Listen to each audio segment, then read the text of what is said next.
Halo, salam dan bahagia teman-teman guru seluruh Indonesia. Kita berjumpa lagi. Dalam video ini, kita akan mempelajari tentang 8 kompetensi inti coaching dan alur percakapan Coaching Tirta. Yuk kita belajar lebih dalam tentang coaching. Menurut ICF, International Coaching Federation, ada 8 kompetensi inti coaching, Pak. Tetapi untuk menerapkan coaching di lingkup sekolah ada 3 dari 8 kompetensi inti coaching yang perlu dipahami, diterapkan, dan dilatih terus-menerus oleh guru, Bu. Oh iya, memang 3 kompetensi inti itu apa saja, Pak? 3 kompetensi inti coaching yang perlu dikuasai oleh guru adalah kompetensi inti pertama adalah kehadiran penuh atau presence.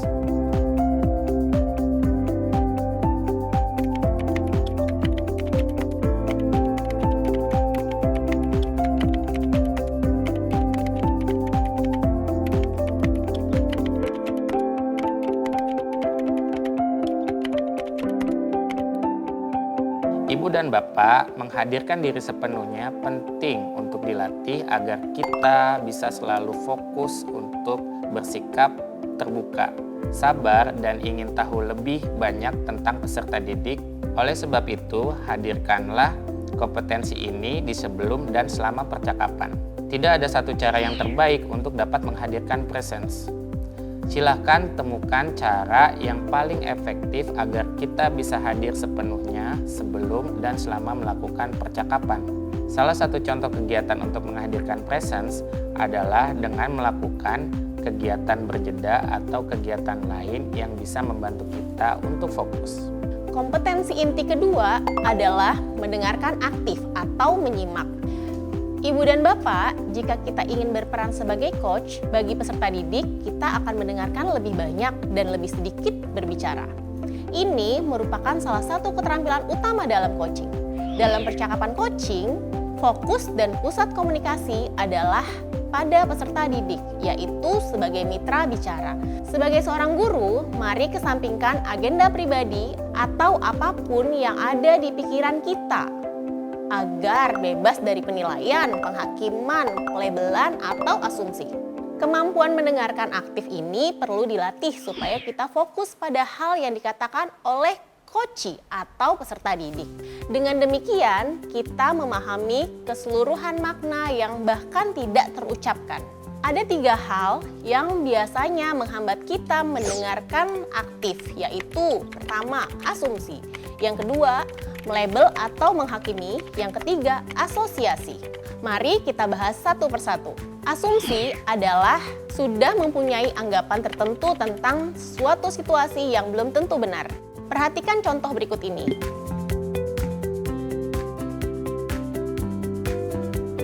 Pada saat asumsi muncul di pikiran kita, sadari bahwa pikiran itu ada, kemudian mengkonfirmasinya kepada peserta didik. Sebagai contoh,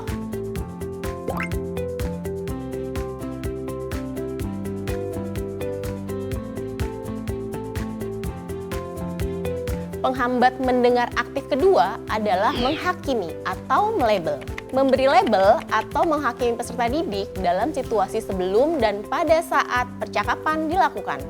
Pada saat kita akan melakukan percakapan dengan peserta didik yang kita anggap nakal, yang kerok, pendiam, tertutup, anak baik-baik, dan sebagainya, itu semua adalah label yang kita berikan kepada dia. Kita perlu menghilangkan atau setidaknya meminimalkan pikiran tersebut sebelum dan selama percakapan. Saat percakapan berlangsung, kemudian muncul label-label seperti, wah, sepertinya dia orang yang tidak ulet, antusias, rajin, dan sebagainya. Jika ini muncul, maka kita dapat menyadarinya, kemudian kembali fokus mendengarkan. Ibu dan Bapak, penilaian kita terhadap kejadian itu tidak penting. Yang penting adalah bagaimana peserta didik menilai dirinya sendiri. Sebagai contoh,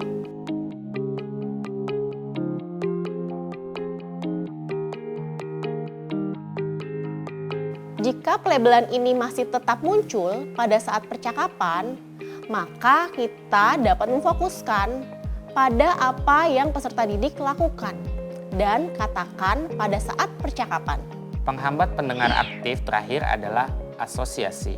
Pada saat peserta didik menceritakan sebuah kejadian yang dia alami, kemudian kita teringat dengan kejadian yang kita alami, pada saat itu potensi asosiasi muncul. Potensi asosiasi muncul pada saat kita mulai mengaitkannya dengan pengalaman pribadi kita. Pada saat itu terjadi, kita akan cenderung untuk mengarahkan atau menasehati. Pada saat ini muncul, yang perlu kita lakukan adalah menyadarinya dan kemudian kembali fokus kepada peserta didik dengan cara mengingatkan diri kita bahwa percakapan ini adalah tentang peserta didik, bukan tentang kejadian yang pernah kita alami. Saat menyimak atau mendengarkan aktif, elemen pertama yang perlu diperhatikan adalah menangkap kata kunci yang terucap oleh peserta didik. Kata kunci biasanya mengandung makna yang tidak terucapkan dan perlu digali agar peserta didik dapat terbantu untuk lebih memahami situasi yang sedang dihadapinya. Berikut adalah ciri-ciri kata kunci.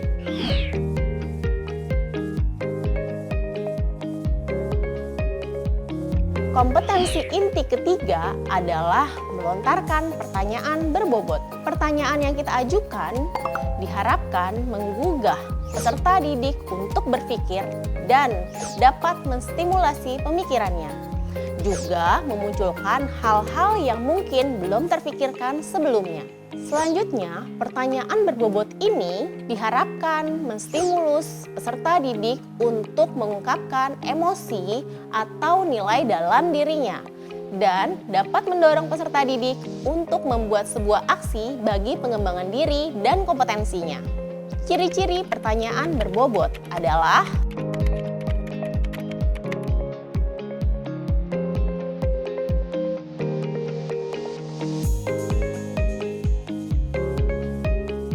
mari kita lihat apa saja ya kiat-kiat yang dapat kita coba untuk melontarkan pertanyaan berbobot.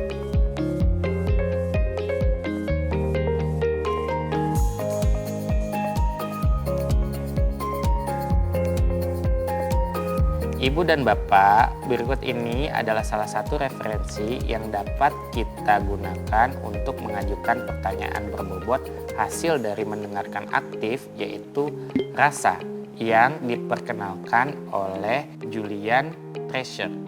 RASA merupakan akronim dari Receive, Appreciate, Summarize, dan Ask. Ibu dan Bapak, kompetensi inti coaching sudah kita pelajari. Sekarang kita saatnya belajar alur percakapan coaching Tirta. Apa itu ya? Alur percakapan ini digunakan untuk membantu agar percakapan menjadi efektif dan bermakna. Tirta adalah singkatan dari tujuan, identifikasi, rencana aksi, dan tanggung jawab.